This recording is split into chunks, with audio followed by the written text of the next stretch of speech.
In baseball, justice, as in life, can be as blind as noted umpiring disaster Angel Hernandez calling balls and strikes behind home plate. The annual round of awards voting in Major League Baseball sometimes rivals the kangaroo murder courts of the French Revolution for its passion for making judgments without spending any time looking at the actual evidence. It's ironic that the people who vote for the Cy Young, the most prestigious award available to MLB pitchers, hail from the Baseball Writers Association of America because unfortunately none of them historically have learned how to read statistics.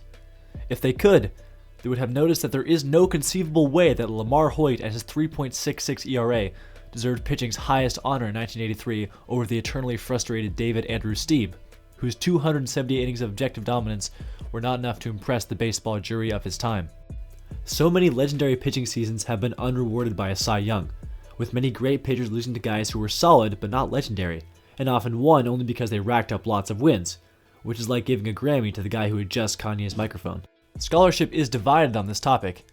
Some people argue that advanced stats like ERA+, wins above replacement, and fielding independent pitching were not available 40 years ago, and therefore there's no reason to complain that Phil Niekro and his 10.1 WAR were snubbed in 1978 in favor of the perfectly adequate Gaylord Perry. But somebody has to stand up for these overlooked legends, and Michael Lewis is just too busy these days. So, the burden of finding justice falls again to us, two white guys who can't really pitch, and one Japanese dude who can. For this list, I'm looking at years where pitchers turned in marvelous campaigns but have no hardware to show for it. This doesn't mean I'm necessarily focusing on seasons where another pitcher who didn't really deserve the Cy won it outright, but some of those famous examples will appear. What I care most about is that in the given season a pitcher separated himself from his peers to the point where his work should be counted among the greatest seasons in pitching history, but he went unrecognized by the illiterate and irrational dolts who make up the BBWA. Here are my top 9 best pitching seasons not to win a Cy Young. Note that I am only considering games pitched after 1955, when the award was first introduced. Number 9. Felix Hernandez, 2014 Mariners. King Felix was already a Cy Young winner and established sex wizard at age 27 when he set out to helm the Seattle rotation once again in 2014. If his goal was to outdo his own accomplishments in 2010, then he succeeded, setting a Mariners single-season ERA record of 2.14 and nearly beating Randy Johnson's Mariners hits per 9 innings record with a league-best 6.4 mark. In a year dominated by pitching, Hernandez was still an ace among aces, pitching to a 6.5 WAR and 170 ERA+, second only to Chris Sale in the American League. He racked up 248 strikeouts over 236 innings, and still managed to lead the AL with a superb 0.92 WHIP. A titanic breakout year from Corey Kluber was the only thing stopping Felix from earning that second Cy. He finished just 10 points behind the Cleveland right-hander. Sadly, this would mark the end of Hernandez's magnificent peak. Injuries and exhaustion would soon cripple his shoulder, and he never again rose to the heights of his glory days in Seattle. Number 8. Randy Johnson, 2004. The big unit terrified opposing hitters during the 2004 summer, a stretch in which the skyscraping lefty bounced back from a down 2003 season following 4 consecutive Cy Young titles. My take is that Johnson was even better at age 40 than he'd been 4 years earlier during his 347 strikeout campaign in 2000. In 04, Johnson posted career best in WHIP at 0.9, walks per 9 at 1.6, and strikeout to walk ratio at 6.59. This while racking up an NL best 176 ERA+, meaning he was 76% better than the average pitcher, 2.30 FIP, and tossing 245 innings at, I remind you, 40 years of age. And this all happened during one of the most hitter-dominated summers in baseball history, with the MLB average OPS at 756 and the MLB average ERA at 4.30, nearly 2 runs higher than Johnson's mark. The unit definitely had his share of legendary seasons, and you may not think 2004 is his absolute best, but it certainly ranks as the best season ever that lost a Cy Young to another 40-year-old. Number 7. Roy Halladay, 2011 Phillies. For the 3rd time in a row, this list includes a former Cy Young winner and a perfect game thrower outdoing himself. The 34-year-old Halladay had already claimed a couple trophies when he turned in a sparkling 2011 as the leader of the best rotation in recent memory. Doc posted the lowest ERA of his career, the best FIP of his career, the best strikeout through 9 mark of his career, and on top of all that led the league in ERA+ and WAR at a stunning 8.9 wins. He also recorded a league best 1.3 walks per 9, 6.3 strikeout to walk ratio, and tossed 8 complete games to lead the league, and surpassed Cy Young winner Clayton Kershaw in innings pitched. It was sadly the last hurrah for the Doc, whose right arm finally succumbed to the years of mileage he had laid upon it. he would pitch only 2 more seasons in the big leagues before retiring. Halladay died tragically in 2017 at age 40, leaving behind a Hall of Fame resume that probably could have included a hat trick of Cy Young awards had not Kershaw picked 2011 to have his breakout. Number 6. Nolan Ryan, 1973 Angels. No list about Cy Young near misses would be complete without mentioning Ryan, inarguably the finest pitcher never to win the honor. A number of his seasons could qualify for this list, but I chose 1973 because it was the year in which he set a modern record with 383 strikeouts, while also hurling 26 complete games and posting a Major League best 10.6 strikeouts per 9 innings. To be fair, Ryan also walked a Major League high 162 batters, but walks are just par for the course for the man who remains the all-time leader in fewest hits per 9 innings allowed. The South Texas Fireballer posted 22 double-digit strikeout performances, including 2 no-hitters against Kansas City and Detroit. Number 5. Aaron Nola, 2018 Phillies. To be fair to the writers responsible for this omission, there was no way Nola was going to best Jacob deGrom for the Cy Young in 2018. Just no way that was happening. This may be the only place that Nola gets the full recognition he deserves for his remarkable work in 2018. Pitching in one of baseball's most brutal divisions in a hitter's park during a year dominated by offense, Nola went 17-6 with a 2.37 ERA, a 0.96 whip over 212 innings, while notching 224 Ks. The funny thing is, at first glance the numbers are not astonishing. He didn't lead the league in any major category, as all were dominated by guys named deGrom or Max Scherzer, but in fact Nola's 9.7 wins above replacement, everybody's favorite new age stat, was the highest of any bellyacher in 2018, reflecting the fact that Nola routinely dominated against the best lineups in the league throughout the summer.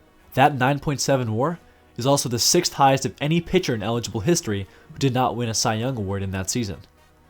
He posted an elite average game score of 63 and completed 5 innings in all but one of his starts while pitching half his innings in the hitter's haven of Citizens Bank. Reading over Nola's game logs for 2018 is like taking in a work of beautiful art at the Met. Clean, gorgeous, 0 after 0 for runs and walks, with double digits piling up in the strikeout column, and that ERA never sneaking above 3. Number 4.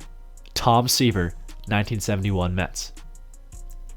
At age 26, Tom Terrific was already a Rookie of the Year winner, a Cy Young winner, and a World Series champ with the Mets when he dialed his game up to a whole new level in 1971, finishing with a magnificent 1.76 ERA, 0.95 whip, and a 1.93 FIP, all of which led the major leagues. His unique delivery and mighty fastball devastated hitters, who struck out 289 times with only 18 home runs over almost 300 innings pitched. Seaver's 194 ERA plus set a Mets record, since broken by Dwight Gooden and Jacob deGrom in Cy Young winning campaigns. The franchise also notched a 10.2 WAR in 1971, an incredible value that led the NL over Cy Young winner Ferguson Jenkins and ranks as the 4th highest by a pitcher who did not eventually win the Cy Young award. Number 3. Wilbur Wood, 1971 White Sox.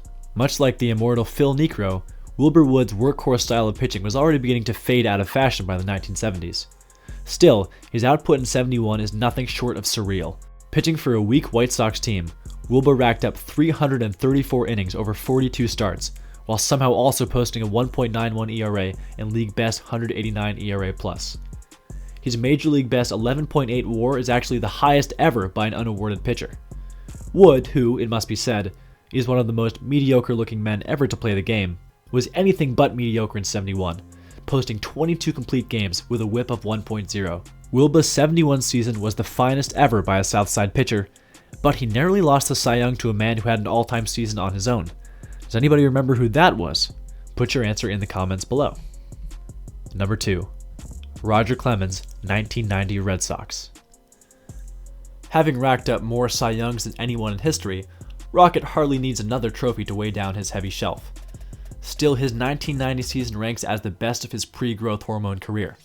The Texas conman blasted his way to a 2.11 ERA plus over 228 innings, averaging well over 7 innings per start, and posting a league-best 1.93 ERA to go with 0.3 homers through 9 and a 2.18 FIP. All this sweet modern data makes it all the more unbearable that Clemens somehow lost the award to the sweet but fallible Bob Welch, whose 1990 season is very much the Weezer of Cy Youngs. Good enough on its own, but pathetic in comparison with the great ones who came before and alongside it. The BBWA's insatiable lust for wins catapulted Welch above the Rocket, whose 10.4 WAR screams with classic Roger rage that he still wants that 8th Cy Young. Before I get to my long-awaited top pick, here are some honorable mentions for the finest non-Cy Young season in AL/NL history. Pedro Martinez, 2003.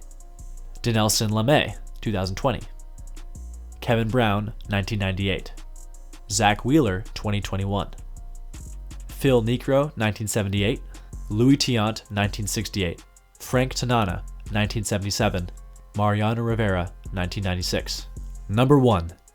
Zach Greinke, 2015 Dodgers. The 2015 NL Cy Young race was the most competitive in baseball history, with at least 9 hurlers including Garrett Cole, Clayton Kershaw, and John Lackey staking legitimate claims to the crown. None of their seasons compared, however, to the utter mastery of baseball that Greinke demonstrated in 2015. In his third push with LA, Greinke simply decided to stop letting runners on base. His MLB best 0.84 whip is the 8th best for a single season in modern history, a figure that helps explain his ludicrous 1.66 ERA and 2.22 ERA plus over 222 1/3 innings, numbers that seem like they belong more in 1915 than 2015.